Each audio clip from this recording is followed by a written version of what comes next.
একটু ভালো করে লক্ষ্য করুন। এই যে মরা তেলাপোকাটা দেখছেন, বেঁচে থাকতে হয়তো সে নিজেকে অনেক বড় কিছু ভাবতো, ঘরের আনাচে কানাচে ডানা মেলে উড়ে বেড়াতো, কিন্তু আজ সে মৃত। আর তার সে শতগুণ ছোট একদল পিঁপড়ে তাকে টেনে নিয়ে যাচ্ছে। ঠিক একইভাবে মানুষের জীবনটাও কিন্তু ঠিক এমন।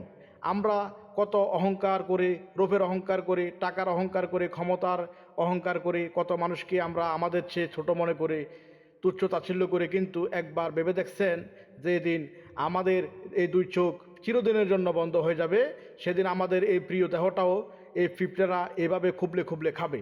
আমাদের এত অহংকার, এত জেদ সব মাটির নিচে বিলীন হয়ে যাবে।